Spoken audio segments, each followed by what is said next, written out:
Law of அட்ராக்ஷனை explain பண்ணுறதுக்கு நிறையா பயிற்சிகள் இருக்குது, நிறையா புத்தகங்கள் இருக்குது, நிறைய சேனல் இருக்குது, நிறையா பெய்ட் கோர்சஸ் இருக்குது.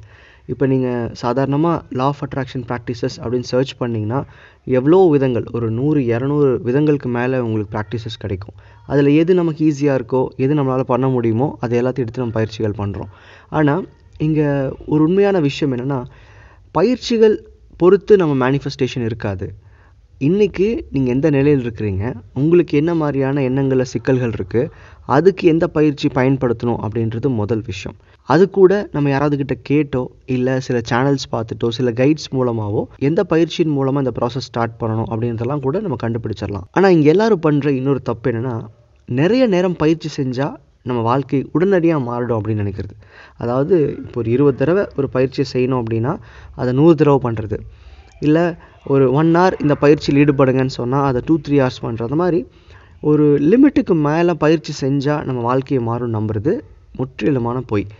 இந்த பயிற்சிகளுக்கு பின்னாடி இருக்கிற சயின்ஸ் என்ன அப்படின்னா, நம்ம ஒரு விஷயத்தை ஈர்க்க முயற்சிக்கும் போது அதை சார்ந்து நம்ம எண்ணங்கள் அமையணும். அப்படி நம்ம எண்ணங்கள் அமையும் போது நம்ம எடுக்கக்கூடிய முயற்சிகள் நம்ம தேவையை கொண்டு சேர்க்கும் அப்படிங்கிறது தான். அப்போ நீங்கள் வெறும் ப்ராக்டிஸை மட்டும் பண்ணிட்டுருந்தா அதுக்கான ஆக்ஷனுக்கு எங்கே நேரம் இருக்குது, அதுக்குண்டான எண்ணங்களை எப்போ உருவாக்குவீங்க அப்படின்ற கேள்வி யாருமே யோசிக்கிறது இல்லை. ஸோ ஈர்ப்பு விதி பயிற்சிகளை நீங்கள் ரொம்ப நேரம் ப்ராக்டிஸ் பண்ணுறதுனாலையும் நிறைய விதமான பயிற்சிகளை பண்ணுறதுனாலையும் வாழ்க்கை மாறாது. இங்கே முக்கியமான ஒரு விஷயம், எந்த ஒரு பயிற்சி எடுத்துக்கிட்டாலுமே அதுக்குன்னு ஒரு டிரான்ஸ்ஃபர்மேஷன் ஃபேஸ் இருக்கும். சாதாரணமாக ஒரு நன்றி எழுதுகிற பயிற்சியாக இருக்கட்டும், இல்லை அஃபர்மேஷன் பயிற்சியாக இருக்கட்டும், அதன் மூலமாக நீங்கள் மாற்றங்களை பார்க்குறதுக்கு கொஞ்சம் டைம் எடுக்கும். அதுக்குன்னு சில டைம் எடுக்கும். அது ஒவ்வொருத்தருடைய பயிற்சி பண்ணுற முறையை பொறுத்து இருக்குது, அவங்க வாழ்க்கையில் இருக்கிற டிஸ்ட்ராக்ஷனை பொறுத்து இருக்குது. ஸோ இங்கே நிறையா பயிற்சிகள் பண்ணுறது அவசியம் இல்லை. முதல் விஷயம், அதை ஒரு ஹேபிட்டாக மாற்றுங்க, அது ஒரு பழக்கமாக மாற்றுங்க. தொடர்ந்து எழுதுகிற பயிற்சிகளோ இல்லை கேட்குற பயிற்சிகளோ உங்களோட அன்றாட வாழ்க்கைக்குள்ள ஒரு பகுதியாக வந்துருச்சுன்னா, ஹேபிட்டாக மாறிடுச்சுன்னா வாழ்க்கை கண்டிப்பாக மாறதான் செய்யும். இதை நிறையா பண்ணுறதுனால மாறும் நினைக்கிறது முதல் தப்பு. இன்னொன்று, ஒரு ப்ராசஸ் எடுத்திங்கன்னா அதை முழுசாக பயிற்சி பண்ணி அதன் மூலமாக உங்களுக்கு மாற்றங்கள் வருதான்னு பாருங்கள். இப்போ நிறைய பேருக்கு நான் வார்ன் பண்ணியிருப்பேன், ஸ்கிரிப்டிங் எடுத்து உடனே பண்ணாதீங்க, எடுத்த உடனே விசுவலைஸ் பண்ணாதீங்க. ஏன்னா அதெல்லாம் நேரடியாக உங்கள் எண்ணங்களுக்குள்ளே உங்கள் வாழ்க்கைக்கு என்ன வேணும் அப்படின்ற பதிய வைக்கிறீங்க. அந்த பதிய வைக்கிற முறைகள் சிலதெல்லாம் கான்ஷியஸ் ஏற்றுக்காது. அப்போது அதுக்குன்னு சில பேசிக் ப்ராக்டிசஸ் இருக்குது.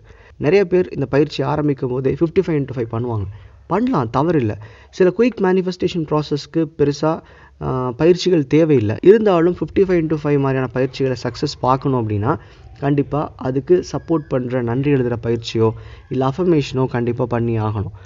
அப்போது ஒரு பயிற்சி எடுத்துக்கிட்டு அதை மாஸ்டர் பண்ணுங்கள், அதை தொடர்ந்து பண்ணி அதன் மூலமாக உங்களுக்கு மாற்றங்கள் நடக்குதான்னு பார்த்துட்டு அதுக்கப்புறமா அடுத்த பயிற்சிக்குள்ளே போங்க. அது இல்லாமல் நிறையா விதவிதமான ப்ராக்டிசஸ் எடுத்து ஒரே நேரத்தில் ட்ரை பண்ணுறது அவ்வளோ சரியான விஷயம் நான் சொல்ல மாட்டேன். இப்போது நீங்கள் ஒரு பயிற்சி எடுத்து அதை ஹேபிட்டாக மாற்றுறீங்க, அதுக்கப்புறம் அந்த பயிற்சியில் முழுமையாக கற்றுக்கிட்டு அதை மாஸ்டர் பண்ணுறீங்க, அதுக்கப்புறம் தான் இன்னொரு புது பயிற்சிக்குள்ளே போகிறீங்க. அந்த புது பயிற்சி எடுக்கிறது கூட இது நம்ம செஞ்சால் வாழ்க்கையில் என்ன மாறும்னு தெரிஞ்சுட்டு செய்யணும். ஒரு நன்றி எழுதுனா என்ன மாறும், அதுக்கான வெப்சீரிஸ் நான் கொடுத்துருப்பேன். அஃபர்மேஷன் கேட்டால் என்ன மாறும், அதை நான் இங்கே எக்ஸ்பிளைன் பண்ணியிருப்பேன். ஒரு வாட்டர் மேனிஃபெஸ்டேஷன் என்ன பண்ணுது, ஒரு 55x5 என்ன பண்ணுது, இல்லை ஒரு ஸ்கிரிப்டிங் இல்லை விசுவலைசேஷன் என்ன மாதிரியான மாற்றங்களை வாழ்க்கையில் ஏற்படுத்துன்னு சொல்லியிருப்பேன். அப்போ இந்த நேரத்தில் உங்களுக்கு என்ன பிரச்சனை இருக்குது லைஃப்பில், இல்லை எதில் முன்னேறணும்னு நினைக்கிறீங்க, அதை உணர்ந்து அதுக்கு தகுதியான பயிற்சிகளை மட்டும் எடுத்து செய்யுங்க. இங்கே நிறைய பேர் நிறைய புக்ஸ் படிக்கிறதையும் நிறையா வீடியோஸ் பார்க்குறதையும் அதில் கற்றுக்கிற எல்லா விஷயங்களையும் முயற்சி பண்ண பார்ப்பாங்க. அப்படி இல்லாமல் நமக்கு இன்றைக்கி என்ன தேவை, நம்ம லைஃப்பில் இதை யூஸ் பண்ணால் என்ன மாறும்னு தெரிஞ்சுக்கிட்டு அந்த முயற்சியில் ஈடுபட்டிங்கன்னா கண்டிப்பாக மாற்றங்கள் சாத்தியமே. இது ஏதோ மேஜிக் ப்ராக்டிஸ் மாதிரி புரிஞ்சுக்காமல் இதுக்கு ஒவ்வொன்றுக்கு பின்னாடியும் ஒரு சயின்ஸ் இருக்குது. அந்த சயின்ஸில் உங்கள் எண்ணங்களை மாற்றக்கூடிய விஷயங்களும் இருக்குது. இதை உணர்ந்துட்டிங்கன்னா ஈர்ப்பு விதி அப்படின்றது இதுக்கு மேலே உங்கள் வாழ்க்கையிலேருந்து பிரிக்க முடியாத ஒரு விஷயமாக மாறிடும். நன்றி.